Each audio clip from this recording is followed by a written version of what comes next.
Bienvenida a esta exploración detallada. Hoy nos adentramos en una idea que, bueno, puede remover cimientos, ¿no? Y si mucho de lo que percibimos como nuestra realidad mental fuera, en esencia, pues una elaborada construcción. Una serie continua de inferencias que nuestra mente realiza casi sin darnos cuenta. Precisamente.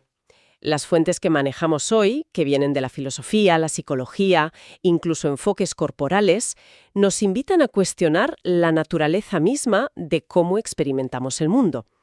Vamos a indagar en cómo la mente actúa como intérprete y si existe la posibilidad de contactar con algo más fundamental, algo que algunos llaman experiencia pura. Suena fascinante. Vamos a tocar ideas de pensadores como Helmholtz, Husserl, William James, Krishnamurti y ver cómo todo esto conecta con una práctica concreta que mencionan los textos, la presencia biodinámica, con referencias a Carles, Rupert Spira y sobre todo Mike Boxhall. Exacto.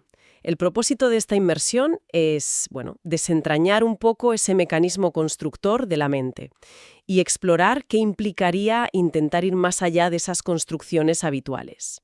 Conectar con una experiencia más directa, quizá, como sugieren algunas fuentes, con un potencial sanador inherente, tal como se plantea en el marco de la presencia biodinámica.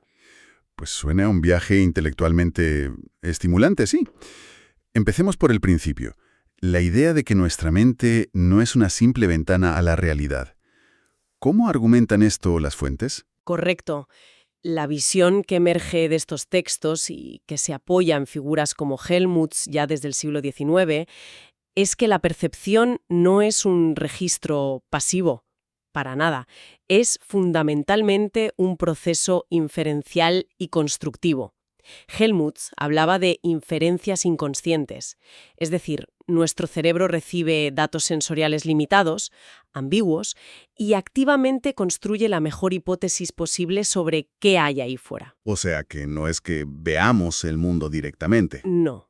sino que nuestro cerebro hace una especie de apuesta informada, basada en la poca información que le llega y en lo que ya sabe, ¿no? Exactamente. Y esa apuesta, como dices, se basa no solo en los datos sensoriales del momento, sino también en nuestras experiencias pasadas, la memoria, las expectativas, incluso el marco cultural en el que estamos inmersos influye muchísimo. Claro. Según esta perspectiva, pues nunca accedemos directamente a una supuesta realidad tal cual es. Vivimos inmersos en interpretaciones, en modelos mentales que nuestra propia mente genera. Un mundo filtrado y moldeado, vamos. Eso es, por nuestro aparato perceptivo y cognitivo. Esto ya de por sí da que pensar. A ver, si aceptamos esta premisa de que la mente es la gran constructora, la siguiente pregunta que surge y que abordan las fuentes es: ¿qué ocurriría si pudiéramos, aunque fuera conceptualmente, retirar esos instrumentos de percepción? Es decir, si quitáramos esa mente adquirida, con sus filtros, sus juicios, sus patrones. Ahí es donde la exploración se vuelve, digamos, más radical y filosófica. Si eliminamos la mente constructora, tal como se plantea hipotéticamente en algunos textos, todo aquello construido por ella, nuestra percepción habitual del mundo, de nosotros mismos, del tiempo, pues lógicamente se desvanecería. Desaparecería esa capa de interpretación. ¿Y qué quedaría? ¿Un vacío? ¿La nada? No necesariamente un vacío en el sentido de la nada absoluta. Aquí es donde las fuentes conectan con conceptos filosóficos profundos, como la epogé de Edmund Husserl, el padre de la fenomenología. Él proponía un ejercicio mental, poner entre paréntesis nuestra actitud natural, esa tendencia a dar por sentada la realidad del mundo externo y nuestras interpretaciones sobre él. Poner entre paréntesis. Suena abstracto. ¿Cómo sería eso en la práctica? Intentar probar una manzana como si fuera la primera vez que la vieras o la probaras. La epoqué sería intentar suspender todos tus juicios y conocimientos previos sobre las manzanas, que son frutas, que son sanas, que crecen en árboles, la historia de Newton, todo eso. Intentar dejarlo a un lado para enfocarte únicamente en la pura experiencia sensorial del momento. Este sabor particular, esta textura, esta sensación en la boca ahora mismo. Ya. Husserl buscaba con esto acceder a la conciencia pura, a lo que él llamó el residuo trascendental, la estructura misma de la experiencia antes de ser interpretada. Y hay un fenómeno curioso que las fuentes mencionan como apoyo indirecto a esta idea de la mente como fabricadora.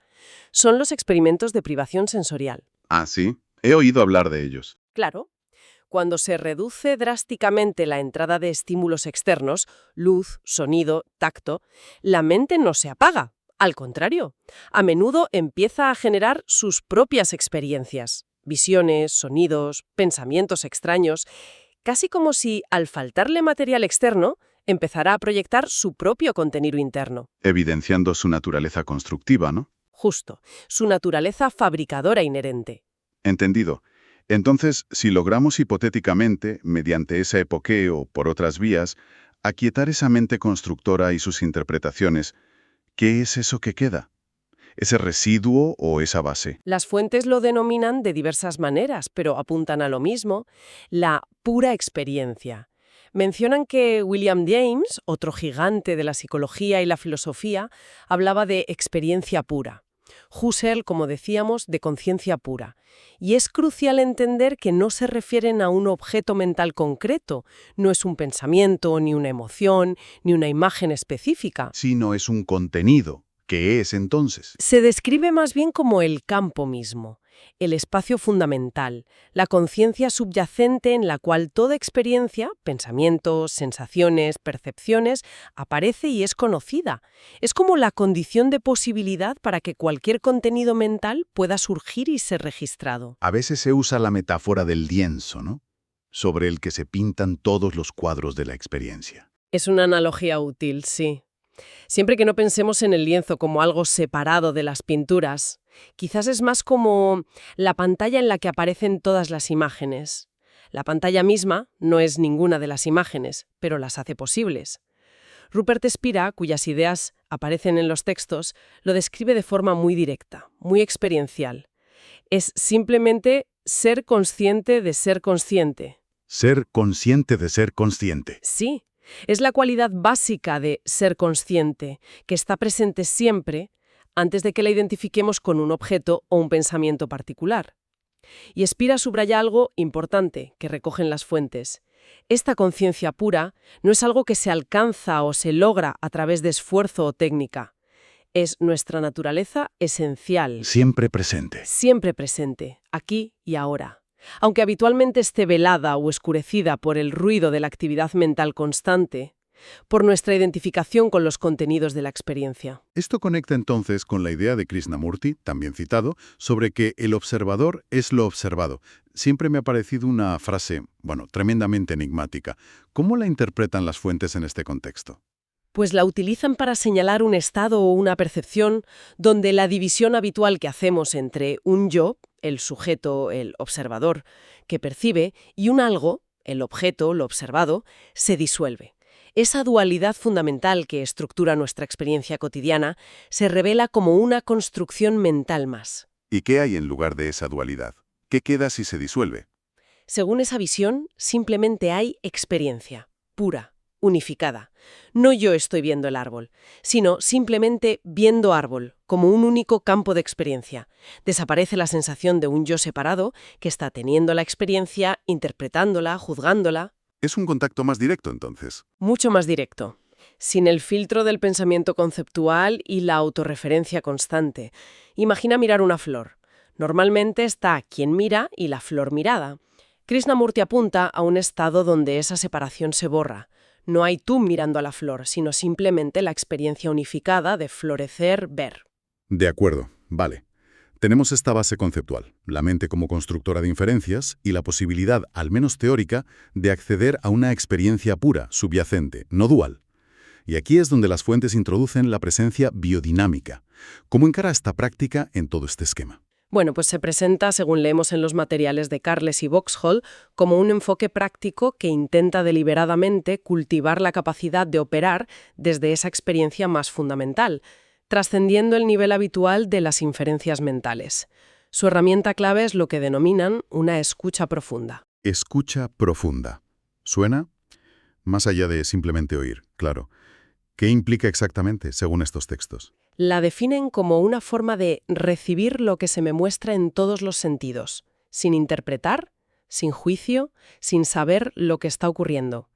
Es un esfuerzo consciente por no aplicar las categorías mentales habituales, por no intentar encajar lo percibido en los esquemas preexistentes de diagnóstico, análisis o solución de problemas. Vale.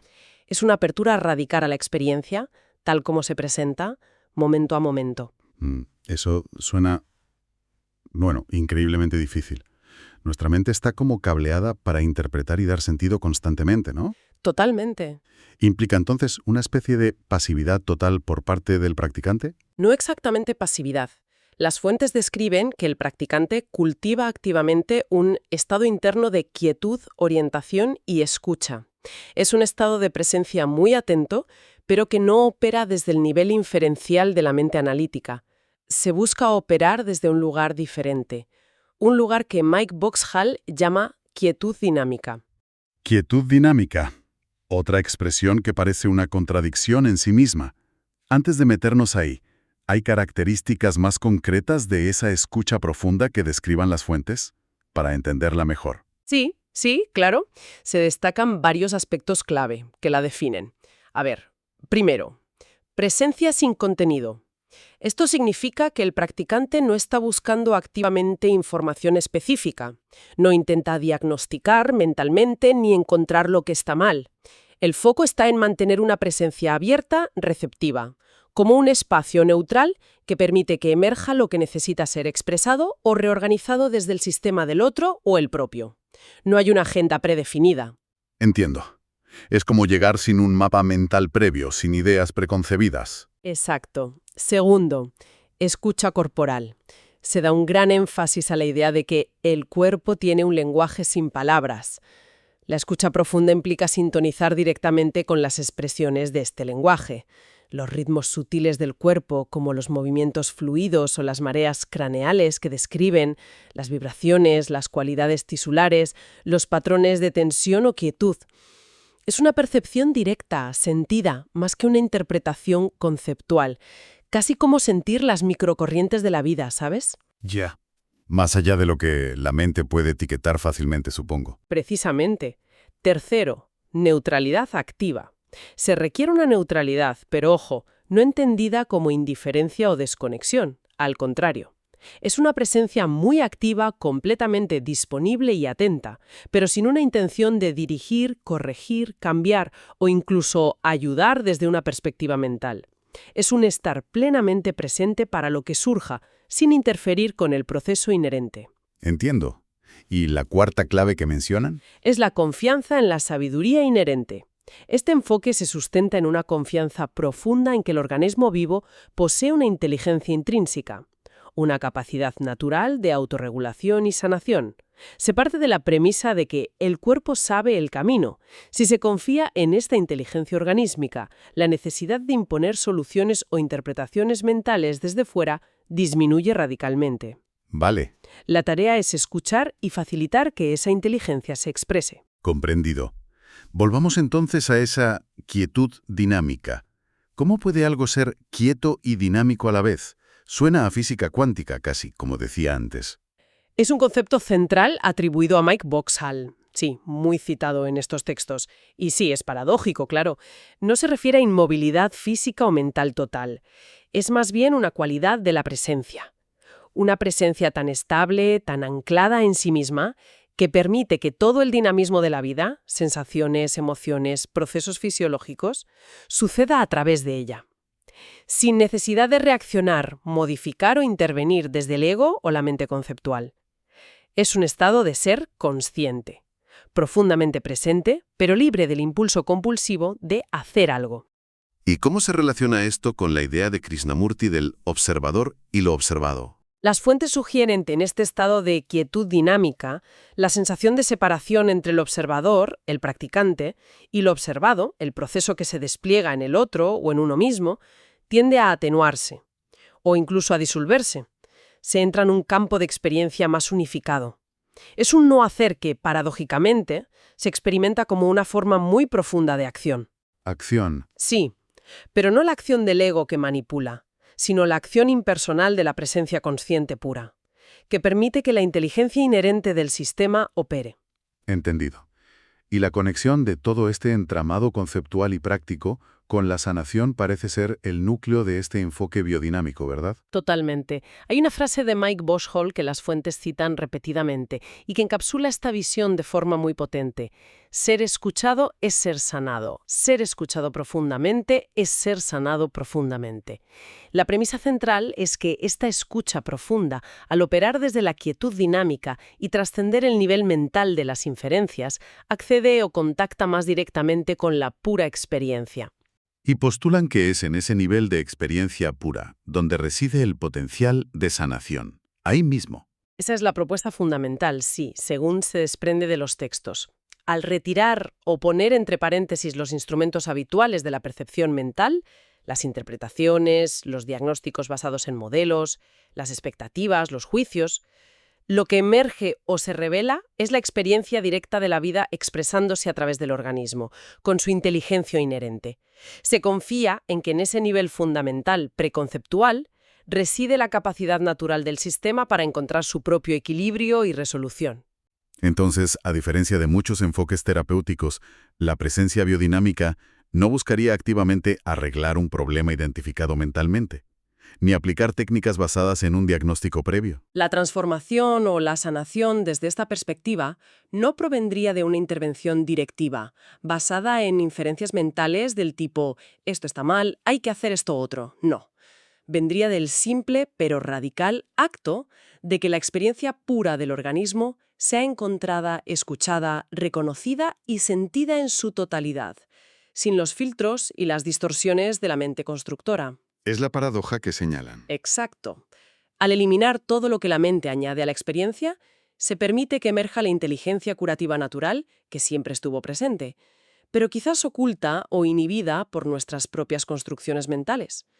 La escucha profunda se convierte en un vehículo para retornar a esa pura experiencia, considerada la fuente misma de la sanación auténtica. Bien, haciendo balance de esta exploración a través de las fuentes, queda claro que la visión predominante es que nuestra experiencia mental cotidiana está intensamente mediada por inferencias, Sí, eso es. por construcciones que nuestra mente elabora. Sí. Pero al mismo tiempo se postula la existencia, al menos conceptualmente y quizás experiencialmente accesible, de una capa más fundamental. Una experiencia pura. Y de forma crucial, que enfoques prácticos como la presencia biodinámica, inspirados en figuras como Boxhall y en resonancia con ideas filosóficas y de la psicología, proponen vías concretas para cultivar una modalidad diferente de atención y escucha. Una escucha que intenta deliberadamente conectar con esa experiencia más directa, poniendo la confianza no tanto en el análisis mental, sino en una inteligencia inherente al propio organismo vivo. Es potente la idea, de que algo aparentemente tan simple como una escucha atenta, neutral, sin juicios, pueda ser el catalizador de un proceso intrínseco de sanación. Ciertamente desafía muchas de nuestras inclinaciones culturales a intervenir, analizar y solucionar activamente los problemas desde la mente. Sin duda, nos confronta con preguntas fundamentales sobre la naturaleza misma de nuestra percepción, sobre los límites de nuestro conocimiento conceptual, sobre qué es realmente la conciencia y, en última instancia, sobre qué entendemos por sanar y cómo puede facilitarse ese proceso. Pone en cuestión la primacía casi absoluta que solemos otorgar a la mente constructora. Y esto nos deja con una pregunta resonando. Si aceptamos que una parte significativa de nuestra experiencia diaria son estas construcciones mentales, estas inferencias sobre una realidad a la que quizás no accedemos tan directamente como creemos, ¿qué otras formas de conocer, qué otros aspectos de la realidad o de nosotros mismos podrían empezar a revelarse si lográramos, aunque sea intermitentemente, aquietar ese incesante torrente de interpretaciones y juicios? ¿Qué pasaría si intentáramos aplicar conscientemente esa escucha profunda, esa apertura sin interpretación inmediata, no solo en un contexto terapéutico, sino, en nuestras interacciones cotidianas, en nuestra forma de relacionarnos con los demás, o incluso en la manera de observar nuestros propios pensamientos y sensaciones corporales sin reaccionar automáticamente a ellos? ¿Qué descubriríamos?